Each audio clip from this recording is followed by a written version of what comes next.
और लगभग 5 करोड़ रुपए की लागत से कायाकल्प योजना के तहत सड़कें को काम शुरू किया है और जून के महीने में हम बहुत बड़े स्तर तक सड़कों से निपट जाएंगे।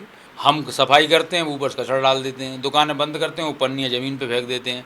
तो ये जो वन यूज प्लास्टिक है, पॉलीथीन है, उसको कैसे बंद करें? तो हम जनता से ही पूछेंगे, मंच पर बैठे नेताओं के भाषण नहीं कराएंगे। भैया रो राम राम नमस्कार। हमें तो चिंता ही हो। नाम है माओ सचिन चौधरी। इस समय हम हैं अशोकनगर शहर में और अशोकनगर के नगर पालिका अध्यक्ष नीरज मानोरिया जी हमारे संग हैं और जो कई सारे अभिनव प्रयोग जो है इन दिनों अशोकनगर में कर रहे हैं जब से वे नगर पालिका के अध्यक्ष बने हैं। भाई जब की तरीके के नए नए प्रयोग नगर पालिका में देखने को मिल रहे हैं। एक तो सचिन जी, पहले तो आपको बहुत बहुत बधाई और शुभकामनाएं।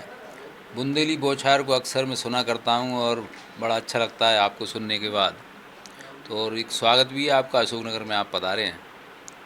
मैं नगर पालिका बने लगभग मुझे 10 महीने हो गए हैं और मेरा प्रयास है नगर को चहुमुखी विकास करने का, जिसके अंतर्गत कायाकल्प जो सरकार मध्य प्रदेश सरकार की योजना है, केंद्र का भी उसमें कुछ पैसा है, उससे हम बड़े स्तर पर शहर की सड़कें बनाने का काम कर रहे हैं। जब हम अशोकनगर नगर पालिका में आए थे तो शहर और सड़कों की ये हालत थी कि चलना बहुत दूभर था, गड्ढे ही गड्ढे थे।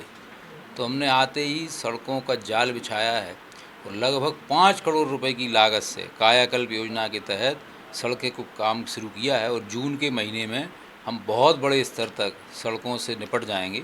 और एक अभी अभी कुछ दिन पहले ही 2 करोड़ 16 लाख रुपए के SDMF योजना के तहत 1.5 किलोमीटर का एक बड़ा नाला बनाएंगे, जो शहर में बरसात के समय पे बाढ़ से प्रभावित होता था, मतलब बहुत सारे घर डूब जाते थे, उसके लिए भी हम बना रहे हैं।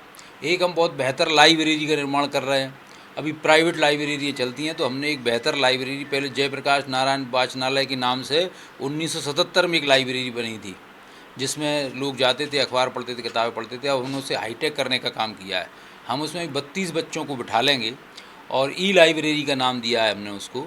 हम उसमें कंप्यूटराइज करेंगे, हमने उसमें वाईफाई की व्यवस्था कर दी है, कैमरे लगा दिए, बहुत शानदार लाइब्रेरी बनाएंगे जिससे बच्चे बैठकर पढ़ सकें आराम से, शांति से, और कैमरे वगैरह लगाए। तो इस तरह की बड़ी योजना शहर में कर रहे हैं। और स्वच्छता को लेकर भी आप एक बड़ी चौपाल ओपाल प्लान कर रहे हैं। हम 12 तारीख को अशोकनगर में एक स्वच्छता की चौपाल के नाम से एक कार्यक्रम कर रहे हैं शाम को 5 बजे, जिसमें शहर के सारे बुद्धिजीवी, डॉक्टर्स, वकील्स, इंजीनियर, व्यापारी, समाज सेवी संस्थाएं, यूथ विंग, सबको आमंत्रित कर रहे हैं और उनसे उनसे ही पूछ रहे हैं कि आप शहर को स्वच्छ बनाने में हमारा क्या सहयोग करें। हम रोज़ सफाई वाले भेजें, 300-400 कर्मचारी हमारे सफाई करते हैं, हम सफाई करते हैं, ऊपर से कचरा डाल देते हैं, दुकानें बंद करते हैं, वो पन्नियाँ ज़मीन पे फेंक देते हैं। तो ये जो वन यूज प्लास्टिक है, पॉलीथीन है, उसको कैसे बंद करें? तो हम जनता से ही पूछेंगे, मंच पर बैठे नेताओं के भाषण नहीं कराएंगे। हम जनता से पूछेंगे कि आप क्या चाहते हैं, कैसे शहर स्वच्छ और सुंदर बने, इसके लिए भी बात करेंगे। और उसी चौपाल में अतिक्रमण को लेकर भी एक बड़ी योजना हमारी है कि हम जनता से आग्रह करेंगे, अपील करेंगे कि आप अतिक्रमण में हमारा सहयोग करें। नहीं तो फिर हमारे पास सचिन जी कोई चारा नहीं बचता सिवाय चालानी कार्रवाई के, और आगे हम चालानी कार्रवाई प्रारंभ कर देंगे। लेकिन कई सारे जो कांग्रेस पार्टी के भी लोग हैं वे कह रहे हैं कि आप मतलब नगर पालिका जब से बनी सो जल कर में बढ़ोतरी हो गई, करों में बढ़ोतरी हो गई। मैं आपको एक बात और स्पष्ट कर दूं, जिस दिन से हमारी परिषद आई है, नंबर 1, भवन नामांतरण नहीं होते थे, बहुत टाइम लगता था। मैंने आते ही 432 नामांतरणों पर साइन किए। भवन परमिशन नहीं होती थी अशोकनगर में कई सालों से। हमने परिषद में प्रस्ताव पास किया और भवन परमिशन देना प्रारंभ कर दिया। जहाँ तक टैक्सों की बात है, स्थानीय स्तर पर हमने किसी प्रकार का कोई टैक्स नहीं लगाया। मध्य प्रदेश शासन से जो योजना आई या जो स्कीम आई या जो टैक्स लगाने की बात आई, वो हमने लगाए। लेकिन अभी मैंने पत्र लिखा है और शायद माननीय भूपेंद्र सिंह नगरीय प्रशासन मंत्री जी, जो जितने भी टैक्स लगे थे जल कर में, संपत्ति कर में, और एक और कोई से टैक्स लगा था, वो सब सरकार वापस ले रही है। तो इससे मतलब जनता को राहत की उम्मीद। जनता को पूरी राहत मिलेगी। हम खुद भी नहीं चाहते कि जिस संस्था में हम बैठे हैं, लेकिन हमारी मजबूरी, आप देखिए हमारे यहाँ जल कर की राशि 90 रुपये लेते हैं और हमें खर्चा आता है 200 से ऊपर रुपये, लेकिन फिर भी हम जनता को पर्याप्त पानी दे रहे हैं। और अभी तो एक बड़ी योजना हमारे यहाँ आई है, अमृत योजना। अमृत योजना के तहत 17 करोड़ 66 लाख रुपए हमें स्वीकृत हुए हैं।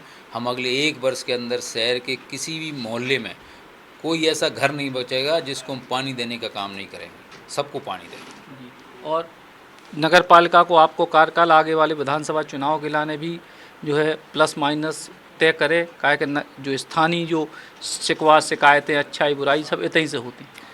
हमारा पूरा प्रयास है नवंबर में होने वाले विधानसभा के आम चुनाव में, चूँकि मैं भारतीय जनता पार्टी का 30 साल से कार्य करता हूँ, मेरा पूरा प्रयास है कि अगले 4 महीने में शहर को इतना व्यवस्थित सुंदर बना दें, हर आम नागरिक की समस्या का समाधान कर सकें, जिससे आने वाले विधानसभा के चुनाव में जब मैं भी उनके घर जाऊं वोट मांगने के लिए भारतीय जनता पार्टी के लिए, तो मुझे वो आशीर्वाद दें ताकि हम असुन विधानसभा की सीट निकाल सकें।